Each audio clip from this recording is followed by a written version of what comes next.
Hello and welcome to the Sisters for Fitness Wellness Show. I'm Stephanie Gaines-Bryant. Today we're talking to Choyce Simmons, and she's the founder of Beautiful Minds and Charming Choices. Today we're going to talk about something that I haven't talked about very often, but we're going to talk about aromatherapy and how it can connect with healing during a time when you're grieving. So it sounds like it's a far stretch, but it's really not, is it? It's not at all. It has great connections in so many different ways. So let's begin by talking about the aromatherapy. Exactly what is aromatherapy? So aromatherapy is a holistic healing approach. It uses natural essential oils, which is a plant extract, to promote healing, health, and well-being. The aromatherapy can be used in so many different ways. It's not just about how it smells, the smell goods. It's about how the scents interact with our emotions, how it interacts with our brain, and how it interacts with our physical body. How did you find out about aromatherapy? How did you become interested in it? So for me, I got into aromatherapy based on my own healing journey. I struggled with a lot of a significant amount of grief, as well as health challenges. I went to specialist after specialist, asking questions, seeking answers, and weren't getting them. I was put on medications that made me feel worse. And I realized then I had to take it back to my root.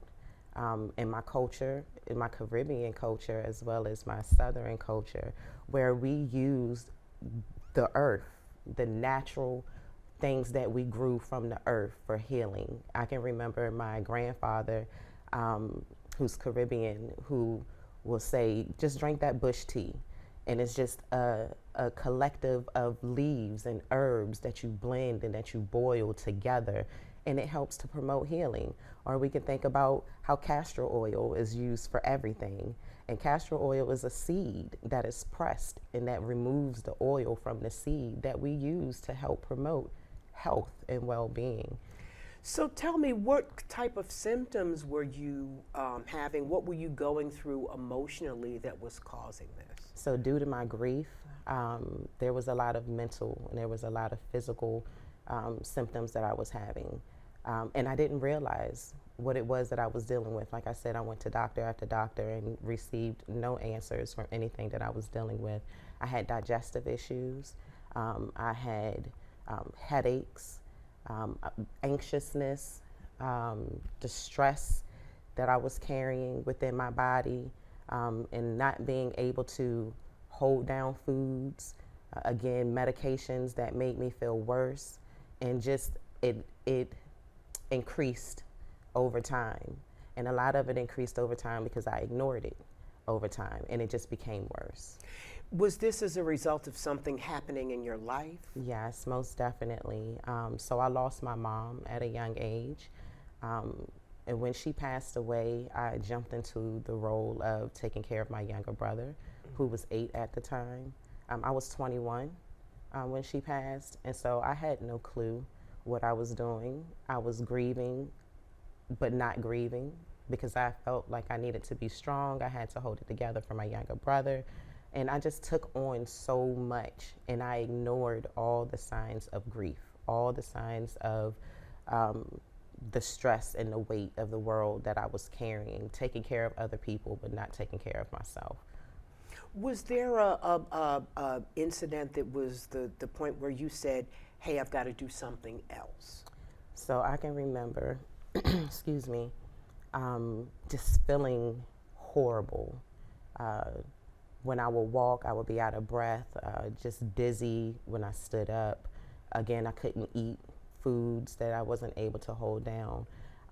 Working, taking care of 2 young men by myself, majority of the time. And I can just remember breaking one day. It was too much. I didn't feel appreciated at work. I didn't feel appreciated in my home. And no one knew everything that I was dealing with because I was internalizing everything. And I broke. I went to the doctors and had no clue that I had lost so much blood, that I was severe anemic. My iron was low. I had to get blood transfusions, iron infusions. And again, they still couldn't give me answers as to why I was dealing with all of this. But I realized after I began my journey of healing that the things that we internalize also affect our internal organs. And the more you hold on to, the harder things get for those organs to be able to function. But again, it was me just being sick, me going to the doctors, me feeling unappreciated within my home and at work, and just stressed out. And my body began to shut down. It began to attack itself. And I knew that I had to do something. What was the beginning of the healing? Accepting that my mom was gone, accepting that I had lost a host of people after losing my mom. I also lost myself because I dove into being there for everybody else, taking care of everybody else, and not taking care of myself, or not realizing the importance of me being healthy in order for me to support and be there for other people. But I knew that as time went on, I knew I couldn't live the way that I was living. And I'm still on my healing journey. It doesn't end. Sometimes it's up, sometimes it's down, but it's never ending. I just learn how to adapt based on the situations, and not even adapt. I learned how to accept those things that are going on in my life and living in a better way and not allowing it to consume me and control me. Also know that everybody is on some sort of healing journey. Some are further along than others. Yeah, you should definitely be on a healing journey. We don't realize our past traumas and how it's generational, how we carry the things that our parents carry, that our parents carry the things that their parents carry. And those things tend to come up in your life when you least expect it. But then as you start diving deep into those things, as you start recognizing the trends of those things, you should want to live better. You should want to feel better. You should want to think better and not continue to be consumed with the negative thoughts, or the lies, is what I say, that we tell ourselves that sometimes we had no control over. So a healing journey is necessary, but not everybody is ready. Exactly. So when you were ready and you started using aromatherapy, how do you know which sensor, whether you should be using frankincense, whether you should be using this? How do you know what the right oils are to use, and how do you use them? Do you take them by mouth? Do you rub them on your skin? How does the process work? So essential oils have so many different benefits for the mind and the body. For me, I began by doing my research, figuring out what essential oils were, and learning the benefits. Essential oils can provide calmness, it can provide clarity, it can provide reduced stress, it can help with personal and physical healing of the body. And for me, I just began to blend. One of my great sister friends, she says, "Are you in the lab?" Like, so she knows that my kitchen is my lab. I get into the lab and I mix. I know how I feel. So if I'm feeling stressed, I want to figure out what will reduce stress. And those are things like mints, mint essential oils, or mints period. You don't have to just use the essential oils. You can use the actual leaves and herbs. But a lot of times being able to digest, or being able to use them to get into the skin, like through body butters, through scrubs, even inhaling, which is what aroma is. It's inhaling the smells and the scents, which I make candles, and I use the essential oils in those candles to be able to get the benefits of the different oils. And so, yeah, I had to do my research on what different oils, essential oils, benefited based on how I felt, my mood, energy. If I needed energy, I learned that citruses boost your energy. And so I would use different citrus oils and blend them in a way to not just promote healthy, but of course to smell good. Like, we not only want things that smell good, but we want to also be able to inhale and be able to use those things that are healthy for our bodies. Natural. I have to confess, I do use lavender at night to help with sleep. It calms you. Yes. Yes. So finding the right, yeah, and I don't know a whole lot about oils, but I do know that lavender thing. Yes. So, and knowing where to place it, what to do with it, I think that's probably something that that people are kind of afraid or wary of. What do I do with this? Yeah. And it's so, you can use it in so many different ways. And you don't need a lot of And you it. do not need a lot of it. Like, you can use it within sprays, mist sprays. You can use those sprays in the shower. You can spray your linens with it, wherever you are, to be able to inhale those scents. That's how you want to do it. Like I said, body butters and scrubs. And so you can use them in different places. You can use them at the bottom of your feet. When you're sick, a lot of people don't realize that the bottom of the feet holds the most pores. And when you place them at the bottom of your feet, it gets into your system faster. And so reflexology, things like that are beneficial to also helping to promote healing. You can use them on applying them like your pressure points, your temples, the behind your ears, and regardless of where you place them on your body, our body is made up of pores. It's going to seep in to your system. So it depends on how you're using them, whether you're using them on your body. You can digest them, but you have to do your research, because too much of anything is not good for you. But you have to use your research and find out what are safe to digest by mouth, where you can mix it in your liquids and drink it, or you can just put a drop of it underneath your tongue. And there are also oils that are good for things like inflammation. Turmeric. Okay. Turmeric, very great for inflammation. Black pepper. People don't realize that, and it's a seed, but when you ground it up and when you mix it with turmeric, it helps with inflammation and bringing down inflammation. A lot of people also are concerned about things like diabetes, high blood pressure. Those are all of what I call the African American curses, things that we suffer from at a disproportionate rate than other communities. So would you say you use these on a daily basis, or just when you're feeling a certain way, or? Oh, on a daily basis, because you feel every day. It's just That's true. You feel every day. You feel every day. It's just, what are you feeling? And so, like, if you're tired and you need that energy, again, you use those essential oils that benefit and that boost your energy. If you're stressed out or if you can't sleep, you use those essential oils. I use those essential oils that help promote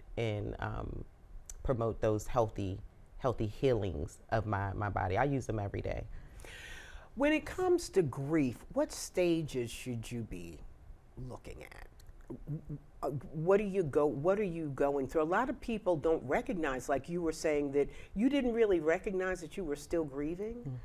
What should you look for? What should you ask yourself about this whole process? So one thing that you have to understand is grief is a process, and it looks different. It looks different from every person. How I grieve and how you grieve and how anyone else grieve is different. The time frame, what stages you are on, it looks different. Scientifically, they say that there are 5 stages of grief. And what stage you are on, or the order of those stages, there is no order of the stages. Whether you're in denial, whether you are not able to accept, where you are in your grief process is where you are in your grief process. So I say you have to ask yourself those tough questions. You have to be honest with yourself in order for you to even begin to know what you need to do for yourself. Asking those tough questions and knowing where you are on your grief journey is important. Now, tell us about your organization and why you decided to start it. So Beautiful Minds was birthed for two reasons. I didn't realize on my journey, and it wasn't until I began to write books, that my pain, all the pain that I was carrying, there was a purpose to it. If we know scripture, we know that the word says that God has a plan and a purpose for our lives. I didn't know what that was. I didn't know that I was going to grieve. I didn't know I was going to lose my mom. I didn't know that I was going to lose myself. I didn't know that I was going to lose a host of relationships. But I realized how it made me feel. I didn't want no one else to feel that way. I wanted to be able to help. So as I was researching and learning and educating myself, I wanted to be able to do the same and provide that information to other people. I don't just have the education, I have the experience. So I'm able to relate to what it is that people are feeling when they're grieving and how they're grieving. And I wanted to be able to support and encourage and motivate them and show them that no matter where you are in your grief process, I was once there. It may seem like it's never going to stop, but I wanted to help them to find their hope again, because you lose hope, you lose love, you lose so many things. Grief is I call it a reaper. It snatches the life out of you. And so I decided that I wanted to share my experience, tell my story, and help other people to go through their process, and helping them to see that it's your own journey, but you have to begin your journey. And I said I started it for two reasons. I also provide educational therapy and consulting and advocacy. My son dealt with a lot of bullying in school at a very young age. He struggled in certain subjects. He thrived in certain subjects like science and math, but he struggled in subjects and had challenges in reading. And I realized at a young age, when it came to the way that he wrote, when it came to his processing and his memory, that there was something else that was going on that I couldn't see. And we found out that he had dyslexia. And so as I was navigating the school system, I realized that they don't tell you the things that you need to know. They don't educate us. So I had to educate myself. And through all things, I realized that there's a purpose. It's not just for me. The struggles that I'm going through is not just for me, because there are so many people out there that are going through it. And so I navigated the educational system. I found out about IEPs and the benefits of IEPs. I found out about the accommodations and modifications that my child could get. And it was a fight, because again, the school system does not tell you the things that you need to know. It's like a secret. And it's like, if my child is with you majority of the day, I would hope that you will want his well-being, and you will want me to be able to help him from home, so that when he comes to school, it'll make things easier for you. But it wasn't that way. And so Beautiful Minds was birthed based on my grief, and it was my grief from losing my mom and a host of other losses, but it was also birthed through the struggles and the challenges of the educational system. I have a son he's an adult now, but he is autistic. Mm-hmm. And it was the same, that fight, mm-hmm. where it's like it's a secret. Mm-hmm. And I felt like I had to, if I was going to the school, you have to put your boxing gloves on. Yes, and you don't. And you have to, as a parent, do your homework. Yes. You had to find out what is available for my child. Exactly. What are they not telling me? And ask questions. Yes. Ask questions. And get on their nerves. I tell people, Lord knows I did. Yeah, get on their nerves. That the more you're there, the more you show up, the more you ask questions, it wears them down, number one, but it shows them how involved. It shows them your resilience. It shows them your determination for your child, which is important. When you don't show up, they are able to do and to say and to kind of pull that wool over your eyes. But when you educate yourself and when you go in there with that education, they can't tell you just anything and then you take it, because you're able to ask the questions. Why? What does it look like? How can I do? Not just at home, but in school, because your child may act one way at home, but act differently in school. And it depends on how they feel. How do they feel in the classroom? Do they feel supported? Are they getting support at home? We as humans our mental determines how we react and how we respond and how we move in this world. And that's being able to know whether it's grief, whether it's navigating the education system, whether it's dealing with things at work, knowing your stressors and knowing those triggers and knowing how to combat them and deal with them in a healthy way. And I'm going to reveal another secret, that help is available through college, because there are so many people nowadays with different special needs, whether it's autism, Asperger's, dyslexia. There's help now on the college level as well. Let me reveal another secret. It's help beyond college. People don't realize that, especially if your child has had an IEP. Yep. That IEP travels with them. You can use those accommodations and modifications wherever you need it. And so, as I said, my son being diagnosed with dyslexia, a learning difference. They call it a learning disability, but we're not disabled. It's a difference. The way we learn is different. We all learn differently. And that's what I learned with the autism. It's, for me, I've never seen it as a disability. He just thinks differently. Exactly. He thinks differently. He processes differently. And that's okay. We are all uniquely made. We weren't made to be the same. And a lot of times, not just society, but even in the school systems, they want to place you in a box. They want you to learn a certain way. And not everybody learns that way, because it depends on our brain, how our brain processes things. And you have to teach a person based on that. And a lot of times they don't. Before we run out of time, I want to make sure we mention your books. So I've actually written in a couple of anthologies. Okay. And the anthologies were directed by Dr. Paulette Harper. One of the books that I wrote in is called When Queens Rise. And in that book, I actually tell my story and where it begun. I've also helped write a book called Women with Unshakable Faith.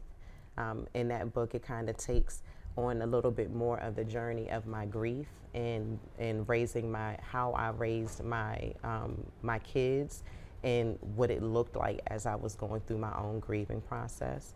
I've written a book of spoken word and motivational devotions that's called Live, Love, and Laugh. Learning how to walk your walk and learning how to talk your talk. Now, I'm going to challenge you to give me one of your speak one of your writings.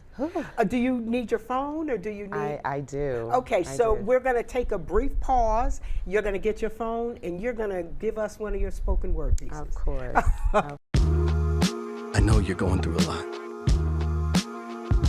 I wonder if you know that we can get help. Let's see how far we can go. Love, your mind. We're back with the Sisters for Fitness Wellness Show. I'm Stephanie Gaines-Bryant. We're going to have a spoken word piece from Choyce Simmons of Beautiful Minds and Charming Choices. Go for it. So this spoken word piece that I wrote is called I Believe in Me. It speaks very deeply into speaking affirmations over yourself and believing in yourself regardless of what you're going through. I believe in me, not because the world tells me I should, but because I was born with brilliance, and brilliance cannot be dimmed. I believe in me when the voices around me grow quiet and the doubt creeps into like shadows. I remember I was made for this.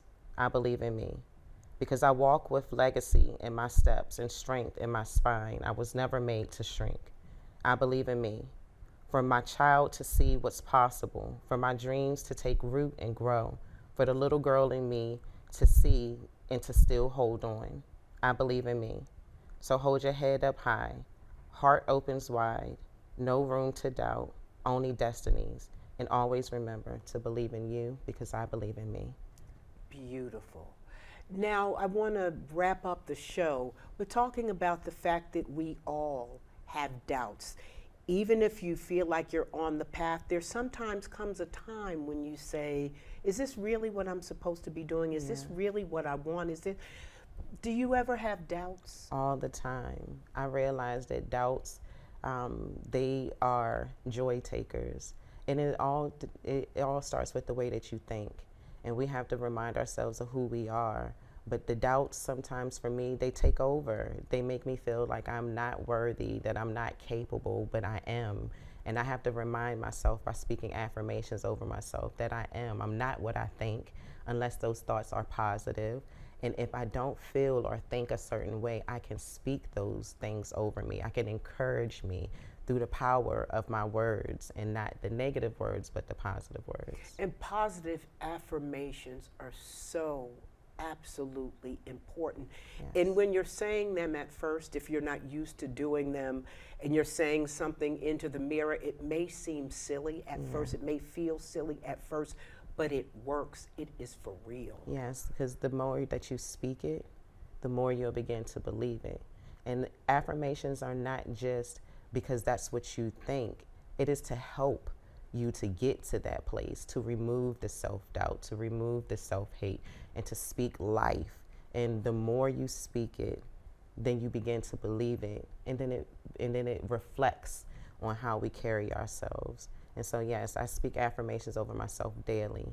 And I know that your mom is looking down from heaven, and she is so incredibly proud, she can't even contain herself. I pray that that is the case. I know that is the case, and I'm grateful for her upbringings. And while I would have never have thought losing her would have taken me on this journey, I'm grateful for the journey and being able to help other people through it, because they helped me. Absolutely. Thank you so much for Thank joining us. We've been talking to Choyce Simmons. We'll put her information at the end of the credits if you're interested in getting in contact with her and learning more about beautiful minds and charming choices. Thank you so much for watching the Sisters for Fitness Wellness Show. I'm Stephanie Gaines-Bryant. Enjoy the rest of your day. Enjoy. Thank you so much.